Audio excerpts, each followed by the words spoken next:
안녕하세요, 강면구입니다. 그냥 조금 요즘에 예수님과 함께 마음에서 느낀 것들 좀 말씀드리고 찬양하려고 나왔고요. 저는 개인적으로 요즘에 예수님과 삶 속에서 동행하고 정말 좋은 여행을 하기를 소망하면서 지내고 있습니다. 당연히 이제 복음을 듣고 주님을 만나고 이제 마음에서 받아들인 지는 10년이 한참 넘었죠, 저도. 근데 이전에도 사실 주님을 당연히 바라보지 않았던 것도 아니고 삶 속에서 주님을 불렀던 순간도 굉장히 많았던 것 같아요. 그리고 많이 주님께서 또 지켜주시기도 했고요. 근데 예전에 제 자신을 좀 돌아보면 뭔가 위기의 순간에 또 주님을 당연히 부르게 되고 어떤 어려운 순간에 주님을 바라보게 되고 그렇게 됐던 것 같아요. 근데 되게 감사한 거는 제 또 믿음을 주님께서 또 자라게 해주시고 주님을 더 만나게 하시면서 이번엔 좀 근본적으로 정말 저의 경영으로는 안 되는구나. 제가 하면은 얼마나 이렇게 사망의 길로 가는구나. 그런 것들을 하여튼 수년에 걸쳐서 많이 알려주셨던 것 같아요. 그래서 한순간도 정말 주님의 은혜 없이는 살 수 없다. 그런 것들도 당연히 이제 마음으로 듣고 이해했던 것들인데 조금 더 마음의 어떤 근본적으로 더 마음에 인정이 됐던 것 같고, 그래서 요즘에는 하여튼 정말 제 자신을 정말 죽었음을 주님께 순간 고백드리고 또 인정드리고, 주님 이 목자이시고 정말 양인 제가 저는 이제 또 제 갈 길로 자꾸 가려고 하는데 정말 주님을 바라보면서 마음으로 그분께서 이제 말씀하시는 걸 듣고 저도 이제 정말 주님만을 따라가기를 소망하면서 순종하기를 바라면서 이렇게 걷고 있어요. 그래서 얼핏 듣기에는 또 예전하고 또 비슷할 수도 있겠다 생각도 저도 들더라고요. 근데 감사한 게 마음의 열매가 조금 달라진 것 같아요. 그래서 예전에도 당연히 또 주님을 바라보고 할 때는 또 마음에 기쁨이 있고 했지만 요즘에 뭔가 세상이 약간 줄 수 없는 어떤 기쁨이 좀 마음에 잔잔히 깔린다는 게 약간 더 많이 느껴지고 좀 실상인 것이 고백이 되더라고요.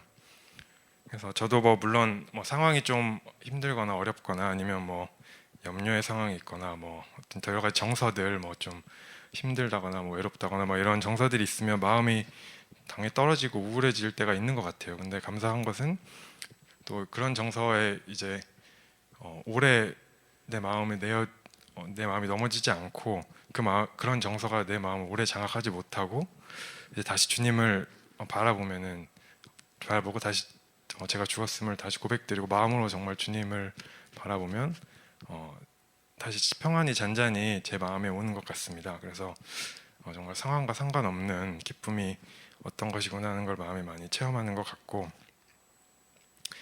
그래서 또 주님께 기쁜 마음으로 주님이 저를 통해 하시고 싶은 것들이 무엇이냐 이렇게 많이 또 여쭤봤었어요. 근데 요즘에 주시는 생각은 또 주님께서는 약간 동행하는 것이 일단 소명이다 이렇게 말씀을 많이 하시더라고요. 그래서 어떤 일을 제가 하려고 하고 하면은 또 제가 먼저 나가서 하게 되고 그런 것들이 있는데, 하여튼 제 일은 정말 가지가 되어서 주님 안에 붙어 있는 게 전부구나, 하여튼 그런 생각을 좀 많이 했었습니다.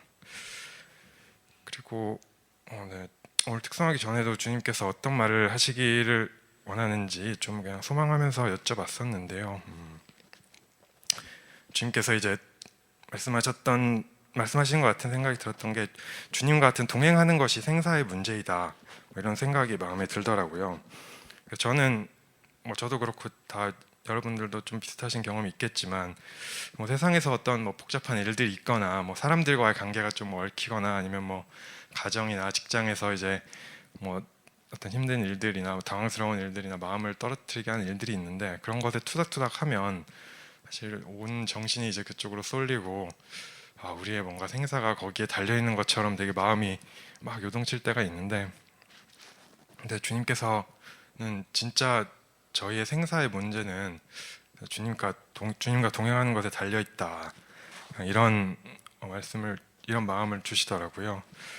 그래서 정말 우리의 삶이 걸린 중요한 문제고, 근데 저희는 저는 어쨌든 최소한 그랬던 것 같아요. 뭔가 중요하다고 또 인식하면서도 또 방치하기도 하고 또 예전엔 또 막 주일날 돌아와서 또 이번 주에 놓쳤었네 이러면서 예수님 다시 바라보기 원합니다 이러면서 또 그렇게 지내고 또 주중에도 장 바라보지만 뭔가 이렇게 진짜 제 목숨이 걸린 어떤 진지한 또 문제로 바라보지 못하게 사단이 많이 회방을 하고 그렇게 넘어졌던 기억들도 많이 있는데 주님께서는 정말 우리의 생사가 걸린 중요한 문제가 정말 삶 속에서 주님과 동행하는 것이라고 마음을 주셨던 것 같아요. 그래서 저도 오늘 특성을 하면서 또 영적인 눈이 더 뜨이고 또 영적인 귀가 더 열려서 주님만을 바라보고 더 함께 삶 속에서 같이 걸을 수 있기를 소망하는 마음으로 자리에 나왔고 그런 마음으로 특성하겠습니다.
주만이 나의 산성, 내가 요동치 아니하리. 오직 주만이 나의 산성, 내가 요동치 아니하리.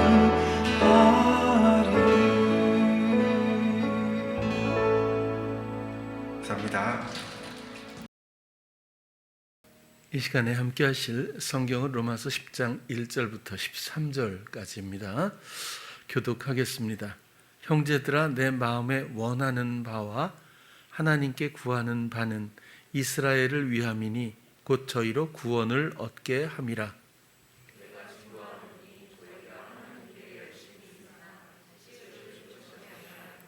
하나님의 의를 모르고 자기 의를 세우려고 힘써 하나님의 의를 복종치 아니하였느니라.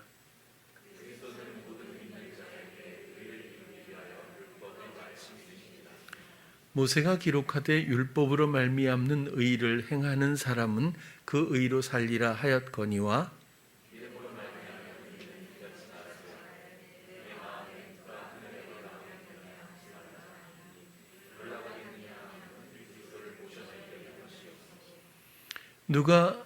누가 음부에 내려가겠느냐 하지 말라 하니 내려가겠느냐 함은 그리스도를 죽은 자 가운데서 모셔 올리려는 것이라.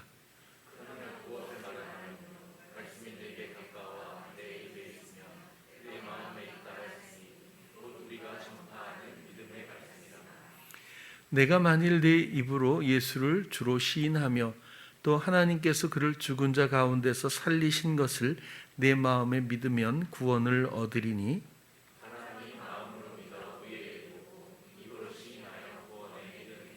성경에 이르되 누구든지 저를 믿는 자는 부끄러움을 당하지 아니하리라 하니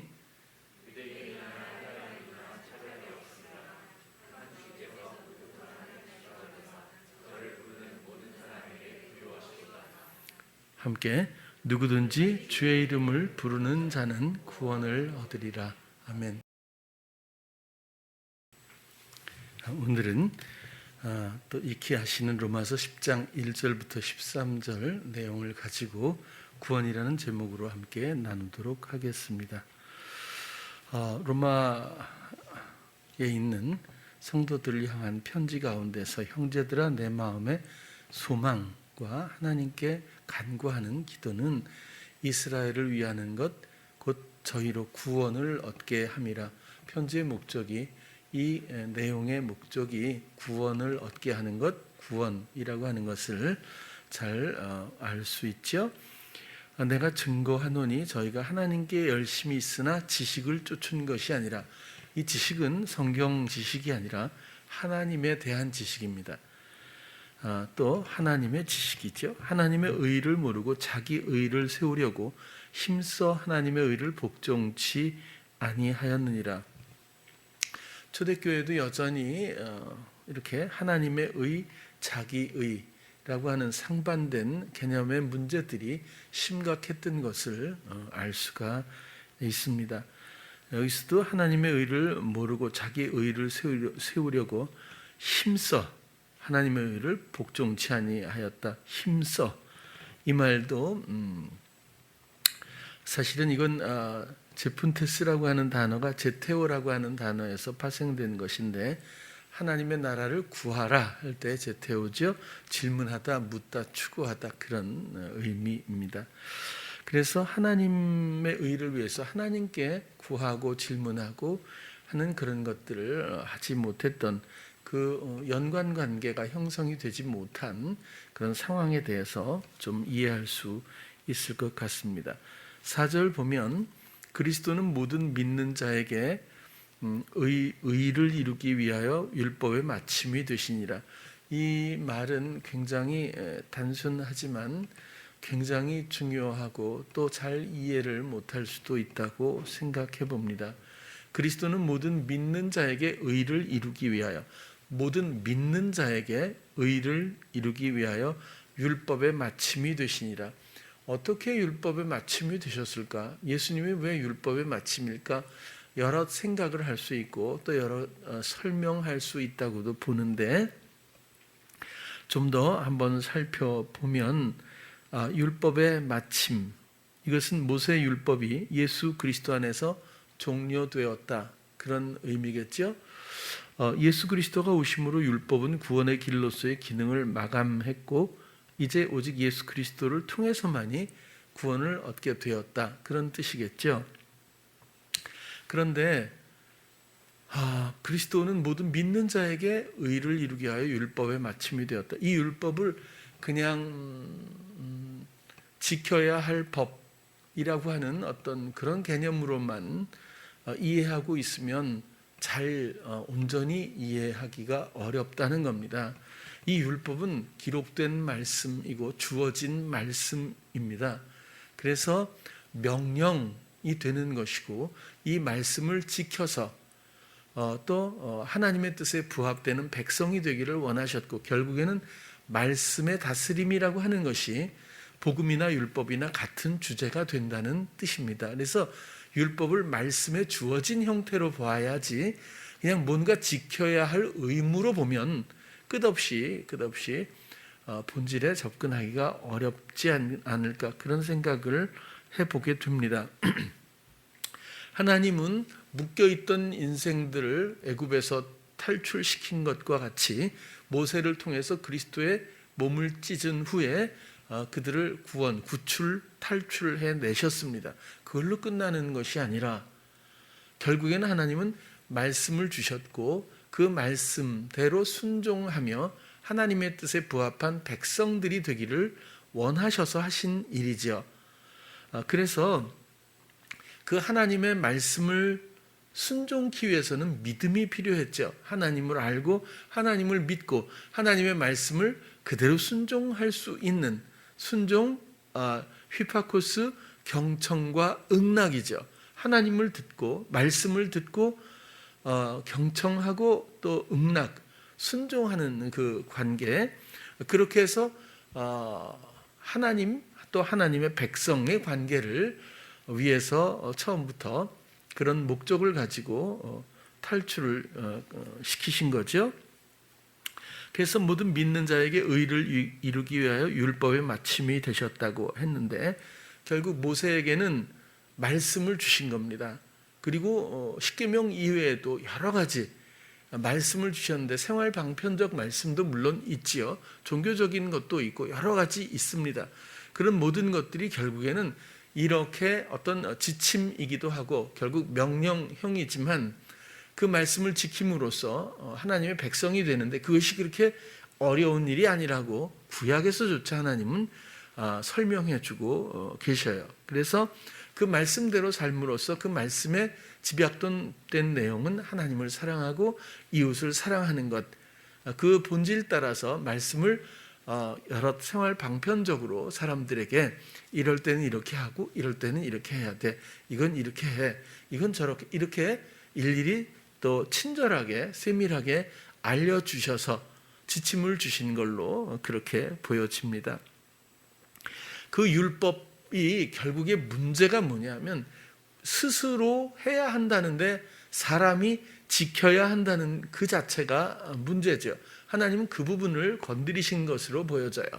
그래서 사람이 그것을 지켜야 하는데 사람의 마음은 구름보다 더 빨리 변하는 것 같아서 제 생각엔, 그래서 사람들의 마음이 하나님을 경외하다가도 기적과 은혜를 누릴 때는 온전히 하나님께 어떤 고백이라도 마다치 않았던 그 백성들이 조금만 세상을 보고 나면 세상의 마음을 빼앗겨서 그 마음에 하나님의 명령을 거부하고 자기의 생각대로 자기 경영이 또다시 도져서 세상을 지향하고 마는 그런 변질의 순환이 계속 이어지는 것이 구약의 흐름이죠.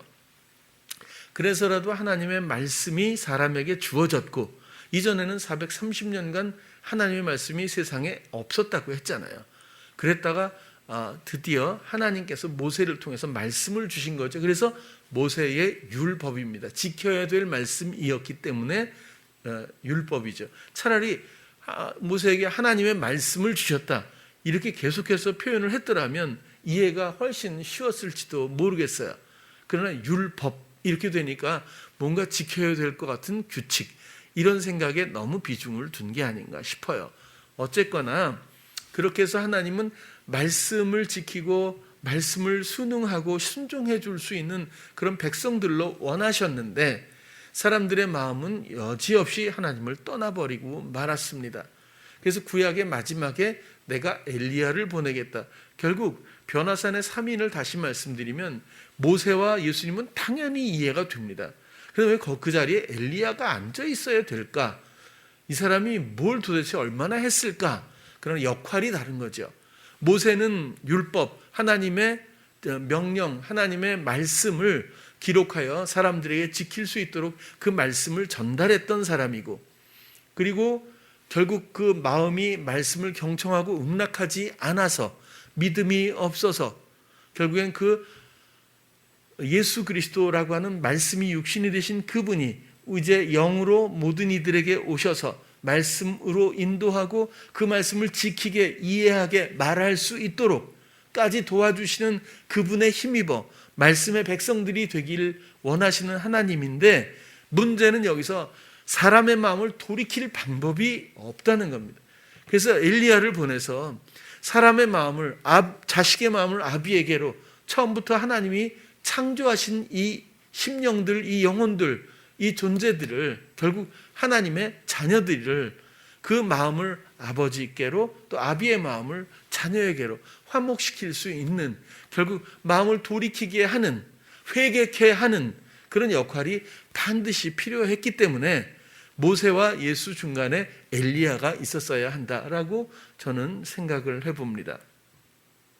그래서 결국에는 예수 그리스도가 오셔서 이제는 사람이 말씀을 지킬 일이 아니라 우리 안에 오신 말씀이신 하나님, 또 육신이 되셨던 예수 그리스도, 그분의 영이 오셔서 자의로 말하지 않고 듣는 대로 우리 마음의 심령에서 말씀하시기 때문에 우리는 이제 그 말씀을 이해하게 하고 믿어지게 하고 신하게 하시는 모든 도우심에 준해서 또 그것에 의지하여 우리는 이제 말씀의 백성이 될 수 있다는 겁니다.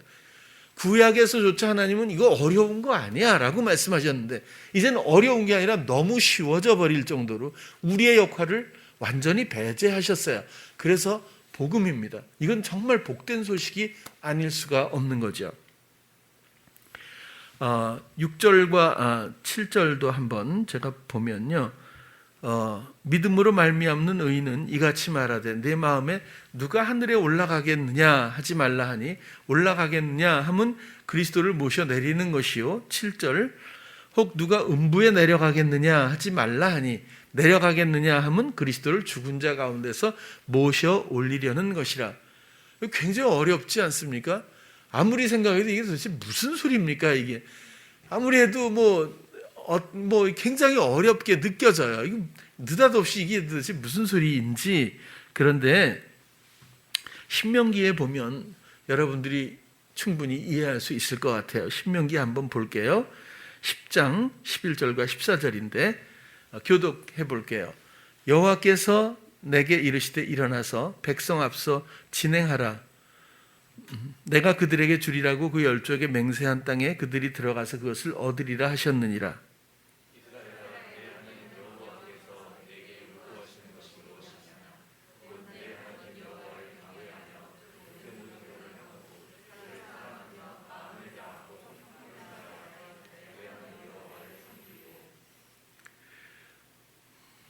내가 오늘날 내 행복을 위하여 내게 명하는 여호와의 명령과 규례를 지킬 것이 아니냐.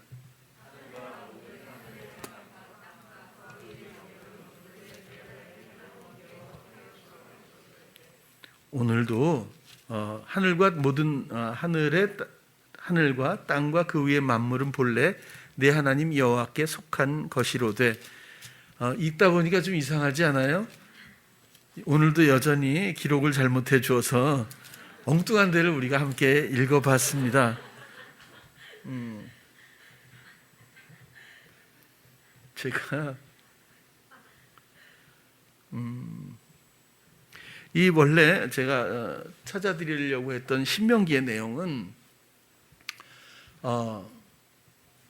말씀이 멀리 있다는 것도 아니고 하늘 위에 있는 것 아니고 바다 건너 어느 곳에 있는 이렇게 바다의 깊음이죠. 음부로 바울은 음부로 얘기했잖아요. 근데 신명기엔 바다 건너 깊음이라는 뜻일 거예요. 바다의 깊음, 아주 깊음, 그곳에서 이렇게 그러니까 말씀이 멀리 있다고 생각하고 힘들게 생각하지 마라. 말씀은 아주 가깝다. 너희들의 입에 있고 마음에 있고 생각에 있어. 그래서 이것을 지키는 것이 어렵지가 않아 라고 신명기에 하나님께서 직접 말씀을 해주신 대목이 있어요. 제가 잘못 찾아서 미안해요. 아무튼 그래서 신명기 구약에서조차 율법 시대에조차 그 말씀을 지키는 것이 그렇게 어려운 일이 아니다, 그런 얘기예요.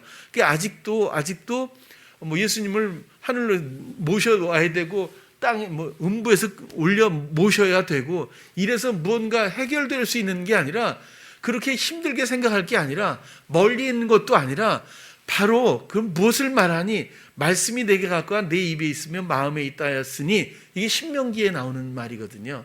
곧 우리가 전파하는 믿음의 말씀이에요. 이젠 우리 안에 계신, 이렇게 가깝게 계신 이 말씀에 대한 믿음, 그것으로서 구원이 이루어진다라고 하는 설명을 지금 바울이 해주고 있는 겁니다. 구원이라고 하는 것도 해를 받지 않게 되다 하는 거죠. 구원이라는 말은 어떤 측면에서는 악한 자의 통치에서 벗어나다, 그런 뜻이기도 해요. 또 10절로 넘어가 볼게요. 사람이 마음으로 믿어 의에 이르고 입으로 시인하여 구원에 이르느니라. 많이 말씀드렸는데 그대로 직역을 읽어드릴게요. 왜냐하면 의를 위하여 그것이 마음에 믿어지고 구원을 위하여 그것이 입으로 시인되기 때문이다. 그러니까 내 입으로 주를 시인하며 하나님께서 죽은 자 가운데 살린 것을 내 마음에 믿으면 구원을 얻는다, 그렇잖아요. 여러분, 우리는 주님 이렇게 하는 게 시인인 줄로 생각하고, 또 하나님께서 살리셨다는 그걸 마음 생각으로 인정하는 것을 마음으로 믿는다고 여길 수가 있기 때문에 말씀을 드리는 거예요. 이건 나의 산물이 아닙니다. 내가 그렇게 여기고 생각하고 이렇게 한다고 해서 여기서 이야기하는 주님을 시인하고 또 마음으로 믿는 모습이 아니라는 뜻입니다. 왜냐하면 10절에 바로 그런 얘기를 해줬기 때문인데요. 왜냐하면 의를 위하여 그것이 마음에 믿어지고 구원을 위하여 그것이 입으로 시인되기 때문이다. 주석을 찾아보면 수동태 직설법이라고 나와 있어요. 이건 전혀 우리의 영역이 아니라는 거죠. 주님이 철저하게 처음부터 끝까지 우리를 영적으로 돕고 계십니다. 우리는 그저 경청하고 응낙하는 것뿐입니다. 그것이 순종이죠. 믿어 순종케 하시려고 지지난주인가 또 말씀을 드렸죠. 11절, 성경에 이르되 누구든지 저를 믿는 자는 부끄러움, 이것은 모욕, 수치입니다.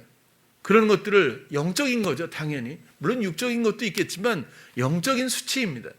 그런 것들을 당하지 아니하리라 하니, 넘어갈게요. 유대인이나 헬라인이나 차별이 없음이라 한 주께서 모든 사람의 주가 되사 저를 부르는 모든 사람에게 부요하시도다. 누구든지 주의 이름을 부르는 자는 구원을 얻으리라. 이 13절이 결국 오늘 마지막 절로 선택을 했는데요. 아주 간단하고 우리가 굉장히 잘 익숙한 아는 구절입니다. 그럼에도 불구하고 이 13절이 얼마나 많은 의미가 응축되어 있는지 살펴보기를 또 원하는 거죠. 누구든지. 저는 항상 이런 대목에서 그냥 지나칠 수가 없다고 보여져요. 우리는 상당한 그 차별에 대한 어떤 그 경계를 가지고 있는 것 같아요. 이래서 저래서 이래서, 이런 것들에 대해서 상당히 우리는 사람들을 구별하려고 할지도 모르겠어요. 복음 앞에는 그런 게 없습니다.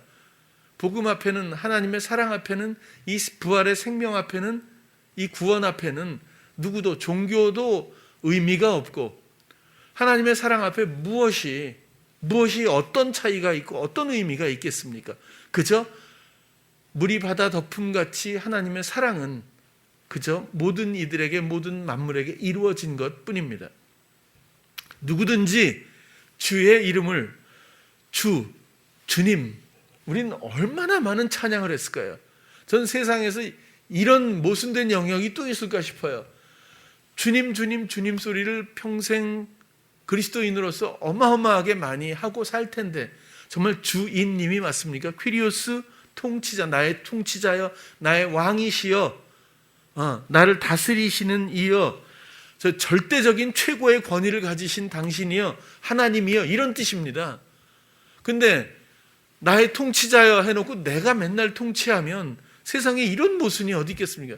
나의 왕이여 어서 오시오, 이런 얘기인데, 하나님이여, 이런 얘기, 최고의 권위입니다. 나를 다스리시옵소서라는 고백인데, 주님 하는 것이 퀴리오스라고 하는 단어가, 근데 우리의 실생활에서 그런 것들이 적용된 적이 얼마나 있는지를 보면 이것이 얼마나 허망하고 가슴 아픈 상황인가를, 우리의 진정성이, 진실 앞에, 하나님의 진실 앞에 우리가 얼마나 진실한 건지, 그 사람 앞에 우리의 사랑의 반응은 어느 정도인지, 무엇이 실상이고 무엇이 허상인지 조차 우리는 아마 간과한 지 오래된 느낌이 들 때가 있어요. 주님, 주라는 뜻이 그렇지 않습니까?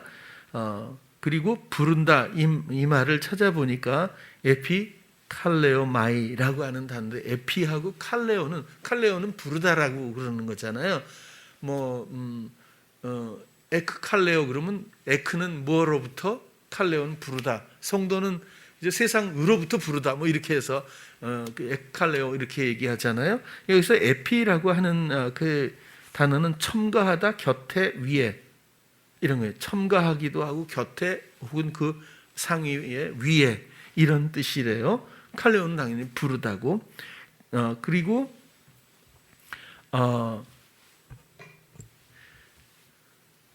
이름은 오노마라고 하는 단어인데요.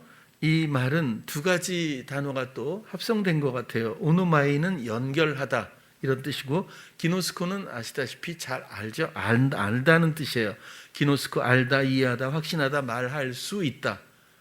그러면 기노스코하고 오노마이가 이게 합성되었다면 우리가 확신하고 알고 이해하고 있는 그분, 또 그분은 우리를 하나님과 연결하는 중보자로서 그 존재, 그 이름, 결국 단순하게 예수, 그리스도 이런 이름의 그런 문제가 아니라 우리를 하나님을 알게 하고 하나님을 이해하게 하고 하나님의 사랑을 확신하게 하고 그 말씀을 말할 수 있게 하는 그 모든 것들을 연결하는 그 이름, 오직 예수 그리스도. 내용을 설명하면 그렇게 되죠. 그것을 부른다고 하는 것은 내 삶 위에, 내 영혼 위에, 곁에, 위에 두고 또 나의 삶에 첨가할 수 있는, 화합될 수 있는 이런 의미에서 부른다고 하는 것이 그냥 주님 이렇게 부르는 것이 아니라는 뜻입니다. 영적인 설명이 필요한 거죠. 복음의 내용은 구원입니다. 주의 이름을 이렇게 부르는 자는 구원을 얻는다.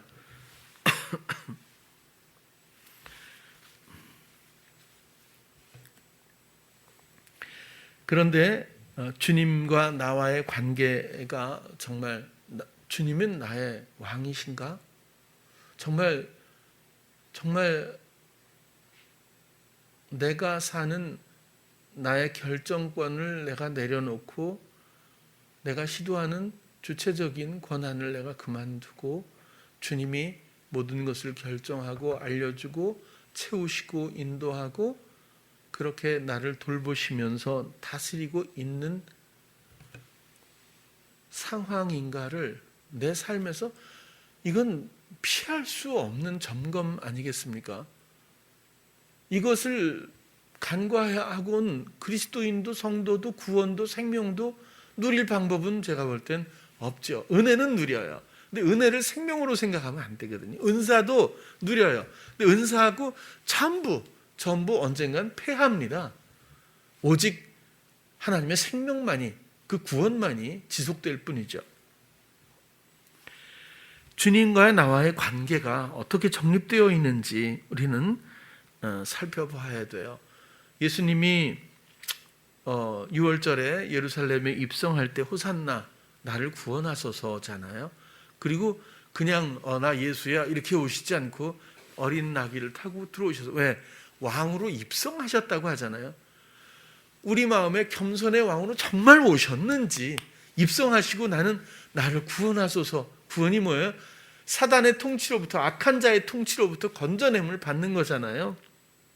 그래서 정말 악한 자의 부추김에 의한 종로로 이 모든 것들이 내가 이제 종료되고, 그리고 나의 의가 아닌 그리스도가 나에게 오셔서 순간마다 감각을 통해서 알게 하시는 친절하고 풍요로운 이 모든 세밀한 말씀의 감각 따라 내가 경청하고 응낙하는 관계 가운데서 그분의 사심을 내가 살고 있는지를 점검해야 한다는 겁니다. 이것은 공통의 문제가 아니라 한 사람의 영혼에 대한 문제고, 그 한 영혼을 구하기 위해서 하나님이 아들을 보내신 거고, 그분이 여러분들의 마음속에 오셔서 여러 사람들의 문제를 다루는 것이 아니라 오직 그 한 영혼에 대한 사랑을 위해서 기다리고 있다고 하는 것을, 모든 것을 이루고 그 의뢰를 기다리고 있는 그 그리스도의 사랑과 인내를 우리는 이해를 해야 한다고 생각해요.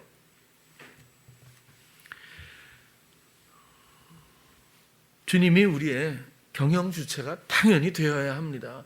이건 미루지 마십시오. 이건 정말 너무너무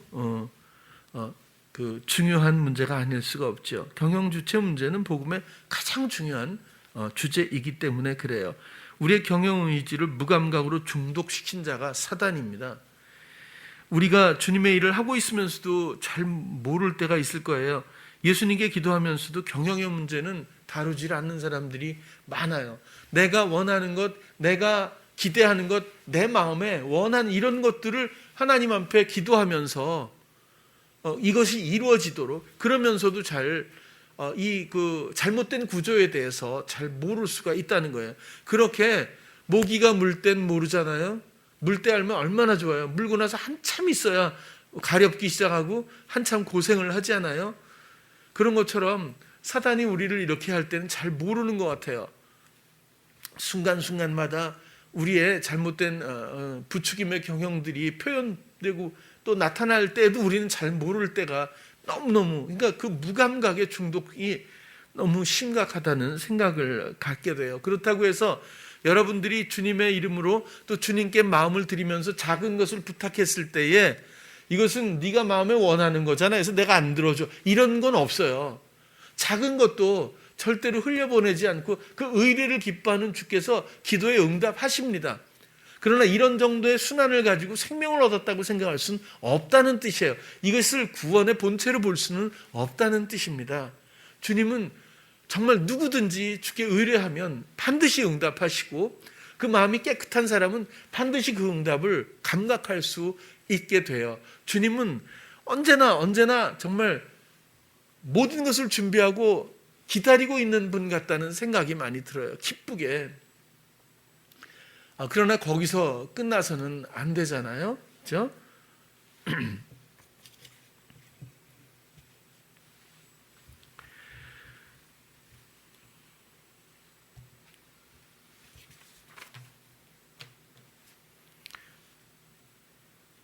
순간마다 경영을 내어드리면 먼저 내 마음이 변화돼요. 그렇죠? 그리고 상황이 변화되고 상대방이 변화되고 세상의 변화를 보게 돼요. 정말 주님의 다스림은 우리의 생각과 너무너무 많이 다르죠. 하나님의 통치는 언제나 원활하고 풍요롭고 행복하고 자유롭고 지혜롭다고 표현할 수 있을 것 같아요. 구원, 죄와 사망에서 건져냄을 받는 것이죠. 죄는 여전히 자기 경영이고 사망은 하나님과의 관계 상실이라는 간단한 해석을 여기다 대입을 한다고 해도 여기서부터 건져냄을 받아서 의와 생명으로 결국 그리스도가 나의 머리가 되시는 것, 그리스도가 나의 경영, 통치자가 되시는 것과 하나님과의 관계 회복, 이것이 의와 생명이라고 간단하게 설명하면 그렇게 말씀드릴 수도 있겠죠. 그것이 구원입니다. 주님의 다스림이라는 생명은 부활의 생명으로서 죽고 나서 얻는 것, 그런 것만이 아니라고 했죠. 그런 생명이 아니라 지금 우리 안에서 사심이 펼쳐져야 한다고 말씀을 드렸어요. 여러분, 우리가 주께 부탁할 때마다 어찌 보면 어떤 문제가 있어요. 그러면 이 문제가 해결되는 방법까지 나의 기대는 여지없이 설정되어 있어요. 이렇게 되기를 바라는 거죠. 이게 좋은 줄로 생각하는 거죠. 그리고 이것을 주님께 기도하는 사람들이 유형이 굉장히 많다고 봐요. 그래서 이렇게 해결돼야 돼. 그죠? 뭐 병이면 여기 나야 돼. 또 시험을 보면 붙어야 돼. 승진 때가 되면 승진해야 돼. 뭐 이렇게 내가 원하는 무언가가 있다는 거예요. 내가 지금 앞길이 안 보이면 뭔가 짠 나타나야 돼.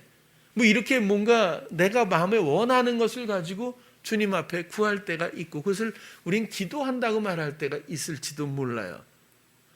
또 어떤 난제가 있다고 보자고요. 그러면 이것이 해결되기를 바라요. 해결되는데 그 해결되는 방법까지 기대감을 갖는 설정을 가지고 주께 부탁하지만 막상 주님이 해결하시는 걸 보면 전혀 그런 방법과 다를 때가 너무나 많죠. 주님은 처음부터 없었던 문제라는 걸 알게 하실 때도 있어요. 그래서 내가 정말 관심사를 안 둬도 될 만한 일을 가지고 얼마나 묶이고 속임을 당해왔는지도 알 때가 있지 않습니까? 주님의 방법은 끝나고 나서 보면 너무 지혜로워요. 너무 풍요롭고 뭐 하나 부작용이라는 것이 없어요. 그리고 정말 그분이 하시는 것은 이렇게 따뜻하고 이렇게 정말 아름다울 수 있을까? 정말 신실하다는 말 한마디로도 표현이 안 되는 그분이에요. 이건 여러분들 안에 또 여러분들이 만났던 또 만나고 있는 사시는 주님에 대한 이야기라 여러분들이 충분히 이해하고도 남을 것 같아요. 문제는 아직도 내가 살고 있는 그 마음에 이전의 생명을 포기하지 않고 그 가운데에서 주님과의 상대감을 갖고 새로운 생명에 대한 기대감만 갖고 실제로 그것을 누리지 못하는 상황에 있을 수 있기 때문에 오늘 이런 주제를 가지고 나누는 거죠. 여러분, 분명하길 바라요. 하나님의 구원이 분명히 나에게 이루어지길 바라요. 그러면 그분이 나의 통치자가 되는 수밖에 없어요. 하나님의 생명이 나에게 이루어지길 바라요. 그것은 주님이 내 안에서 주님의 생각대로 주님의 뜻대로 사시는 방법밖에 없어요. 우리는 결코 주체가 될 수 없고 우리는 모든 것을 은혜로 값없이 받는 것이 우리의 존재감이고 우리의 위치인 것을 잊으면 안 돼요. 우리가 뭔가 시도하려고 하는 자체가 예수 그리스도의 모든 뜻들을 중단시키고 차단시키고 있다는 이 원리의 속임을 이제는 아주 선명하게 이해하고 이제는 정리해 주셨으면 좋겠다, 그런 뜻입니다.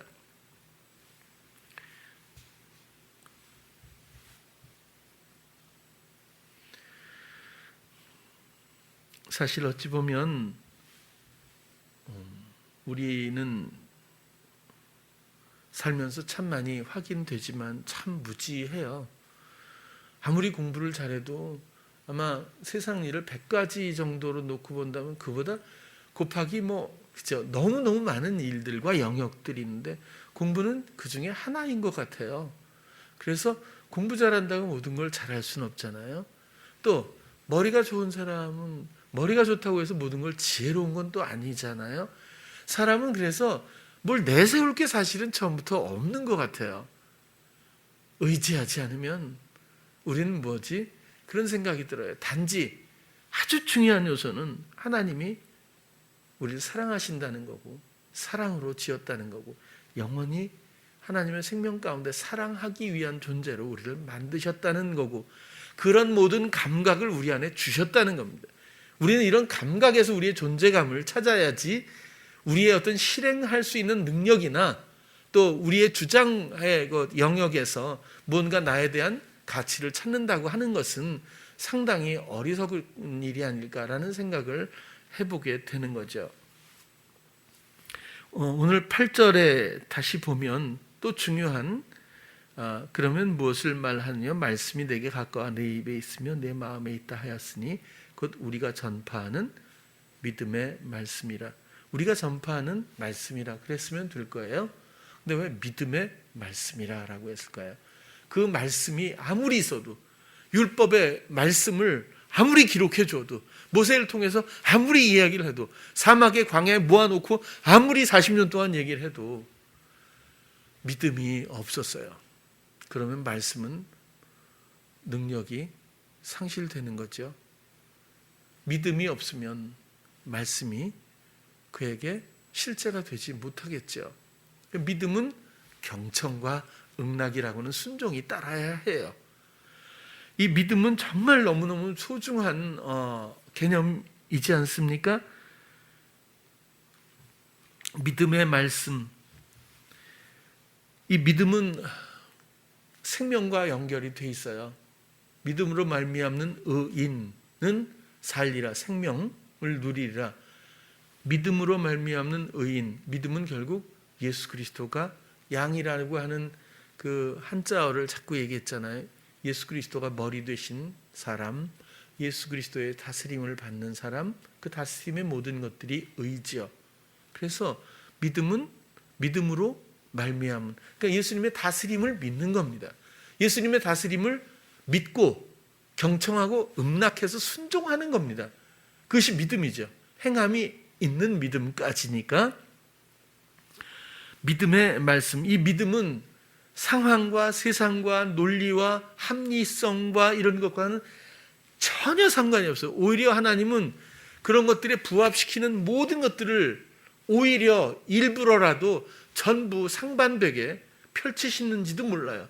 노아보고 산에서 비가 올 거라고 세상이 다 잠겨서 심판할 테니까 배를 만들어라, 이런 생각을 한 것도 사람의 생각으로는 불가능한 영역이지만 그것을 믿고, 그래서 의인이잖아요. 그렇게 실행한 사람이 정말 이건 보통 대단한 게 아니라고 봐요.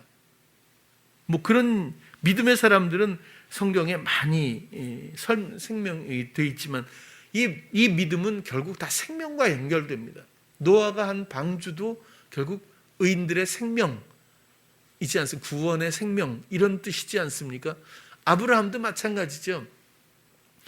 뭐 떠나는 것도 그렇지만 그가 굉장히 풍요로운 땅으로부터 정말 사막의 땅으로 그렇게 결국 가지 않습니까? 그런 것뿐만 아니라 이삭을 바치라고 했던 그때라도 하나님의 뜻, 하나님의 말씀에 응낙하고 그대로 순도가 중요하죠. 믿음은 순도가 중요해요. 그래서 순금 같은 믿음. 오염되면 안 돼. 내 생각, 주여 내가 정말 마음이 아프지만 이건 해드릴게요. 이건 믿음이 아니에요. 이거 골리앗 앞에서 부들부들 떨리지만 저 엄청 크네요. 그렇지만 주님 당신을 믿고 내가 던질게요. 이건 믿음이 아니에요. 아브라함이 찢어지는 마음으로 이삭을, 이건 믿음이 아니에요. 물론 순도가 약한 것도 금은 금이라고는 하지만 믿음은 순금이어야 해요. 만들면 만들고, 죽이라면 죽이고, 던지라면 던지고, 그냥 하나님이 하시는 일에 순응하는 것뿐입니다. 그것은 전부 생명과 연관되어 있는 것 같아요. 아브라함도 믿음의 조상이자 새로운 생명의 조상이 되었어요. 요셉도 결국에는 우여곡절의 삶을 살았지만 그가 마지막에 한 말이 있어요. 형들이 두려워하잖아요. 형들이 얼마나 박대를 하고 죽이려고까지 하다가 결국 노예로 팔아먹어 버렸는데 그 요셉을, 이제 애굽에서 총리가 된 요셉을 만나서 이제 다 죽게 생기지 않았습니까? 그런데 요셉이 하는 말이 창세기 거의 마지막 부분에 나오거든요. 당신들은 나를 해하려 하였으나 하나님은 그것을 선으로 바꾸사. 얼마나 요셉이 하나님의 뜻에 부합하며 걸어왔는지를, 또 그 의미를 이해해 왔는지를, 또 그 하나님의 뜻을 기대해 왔는지를, 그 감각의 요셉을 이해할 수 있죠. 선으로 바꾸사 오늘과 같이 만민의 생명을 구원하게 하시려 하셨나니. 이 정말 온 세상의 사람들을 7년의 강우에서 모든 사람들의 생명을 구원케 하는 일을 감당하게 하시려고 요셉을 보냈는데 우리들은 보통 그렇잖아요. 뭐 초등학교 때도 공부 잘하고 중학교 때도 고등학교 때도 뭐 이렇게 해서 대학 뭐 전부 잘해서 뭐 좋은 쫙 승승장구 하기를 바라지만 하나님은 여지없이 좌충우돌의 밑바닥에서부터 요셉을 그렇게 허용하신, 그렇지 않았다면 요셉은 분별력도 또 순금 같은 주님의 하나님에 대한 믿음도 또 그런 순종도 제가 볼 때는 어렵다고 봤어요. 극한 상황과 죽음을 앞둬도 정말 설명이 부족한 그런 어떤 상황들을 만나면서 하나님과 동행하며 하나님의 살아계심과 또 인도하심과 그 마음을 알고 이해하며 걸었던 요셉이 비로소 하나님의 뜻을 실행할 수 있는 사람이 되었다. 그리고 그는 수많은 사람들을, 그 생명들을 구원한 그런 역할을 감당하게 되었다. 그런 설명이겠죠. 말씀의 다스림으로 인한 악한 자의 통치에서 벗어나서 주님의 사랑의 헌신을 받게 된다는 것, 이것이 우리에게 이루어진 구원의 내용입니다. 여러분들은 누구를 듣습니까? 자신의 생각입니까? 그건 결코 자신이 아닙니다. 제가 우리 청년들의 성장 과정들을 함께 해왔습니다. 계속 해오면서 지금까지도 너무 가슴 아프게 제가 느끼는 것은 우리가 진실하고 정직하고 그리고 성실한 관계로서 만나서 지금까지 내면에 대한 문제들을 이야기하고 또 서로 원해 왔어요. 그럼에도 불구하고 온전히 순금이 되어 모든 순간 주님을 듣고 응낙하고 그리고 기쁨의 순종 가운데서 의를 이룰 수 있는 사람이 얼마나 있을까요? 이 복음이 나에게 과연 얼마나 이것이 적용되고 있는 건지, 하나님의 구원과 그 사랑의 생명이 내 삶에서 얼마나 감각되고 나는 그것을 정말 누리고 있는 건지를 우리가 살펴본다면, 우리처럼 이런 문제에 집중하고 동의하고 함께 걸었음에도 불구하고 지금까지도 묶인 것에 고통받는 청년들이 많다는데 충격과 그리고 그 지독함에 놀라지 않을 수가 없어요. 우리는 어린아이들에게 더 이상 방치하고 그 영혼을 그냥 방심으로 일관하다가는 제가 볼 때는 또다시 기회를 놓친다고 생각을 해요. 정말 어렸을 때는 너무 소중한 시간입니다. 우리 모두가 하나님의 보내신 그 영혼들을 향해서 정말 우리가 할 수 있는 모든 것들을, 우리의 실패를 했던 우리가 실패라고 생각하지 말고 오히려 요셉처럼 X에서 또 배운다고 생각하고 주님의 지혜를 온전히 구하며 새로운 영혼들에게 우리가 역할을 감당해야 마땅하다고 생각합니다. 그렇지 않으면 또 다른 우리들이 또 양산될 뿐이 아닌가 이렇게까지도 생각을 해요. 그래서 하나님께서 구약이든 또 바울을 통해서 신약이든 하나님은 우리와 나와 멀리 있지 않다. 우리의 어떤 노력으로 하나님을 모셔오는 것도 아니고 하나님은 우리 마음의 생각에 입에 계셔서 너무 심히 가까워서 우리가 정말 사랑하는 마음으로 그분을 듣길 원하고 내 마음에 다른 것 없이 상황에 빼앗긴 마음이라도 주께 온전히 드릴 그 마음의 순도만 있으면 분명히 감각할 수 있고 우리가 하나님이 지으신 영혼이라면 우리는 이해할 수 있고 확신할 수 있고 말할 수 있는 알매 이르게 됩니다. 이것은 우리의 노력으로 되는 것이 아니라 원래 되는 것입니다. 본능보다 더 무서운, 더 심오한 하나님이 우리를 그렇게 만드신 영역이라고 저는 생각을 해요. 만약에 그렇지 못하면, 그렇게 가지 못하면, 그렇게 알지 못하게 되면 두 가지입니다. 사단의 회방이 너무 강해서 하나님이 허용하시는 중이거나 아니면 마음의 변질이나 방심, 게으름이겠죠. 똑같은 10처녀가 서가지고 왜 5처녀는 잔치에 들어가고 5처녀는 왜 못 들어갔을까요? 방심이죠. 영혼의 게으름이죠. 무엇을 해야 되는지 간과한 거죠. 하나님은 우리 모든 영혼들을 구원하시기 위해서, 사랑하시기 위해서 하나님의 생명 주시려고 창조하셨습니다. 그리고 그것은 그리스도로 말미암아 온전히 이미 이루어졌습니다. 모든 사람들 마음속에 당연히 하나님이 계십니다. 그분은 멀리 있지 않습니다. 이렇게 가까운데도 내 마음의 감각 안에 계신다고 해도 그를 등한시한다면 그 책임을 면하기는 어려울 것 같아요. 물론 시험의 때가 있어요. 그리고 하나님의 때도 있답니다. 그러나 내 마음만큼은 죽게 드리는데 더 이상 늦출 이유도 인색할 필요도 없습니다. 여러분들의 순전하고 진실한 마음 오직 주께 드려서 주님의 통치가 얼마나 아름다운지, 그분의 다스림을 받고 나면 내가 기대하고 내가 시도했던 것이 얼마나 무지하고 어리석은지 금방 알게 되지 않습니까? 믿음으로 믿음에 이르게 되리라고 봅니다. 이루신 사랑, 그 구원이 여러분들 안에 충만하고 언제나 소망되기를 축복합니다. 기도하겠습니다. 사랑의 하나님, 오늘은 로마서 10장의 내용을 가지고 구원이라고 하는 제목으로 우리가 함께 또 나누었습니다. 오직 나의 왕으로 오신 예수 그리스도를 기뻐하며 그 통치를 소망하는 우리가 되기를 원합니다.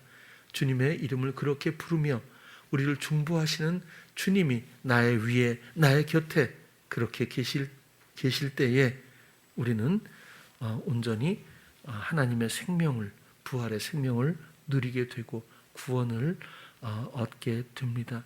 하나님의 구원이 우리 삶에 충만하게 하시옵소서. 하나님의 생명이 우리 안에 더 충만케 하시옵소서. 예수님 이름으로 기도드렸습니다. 아멘.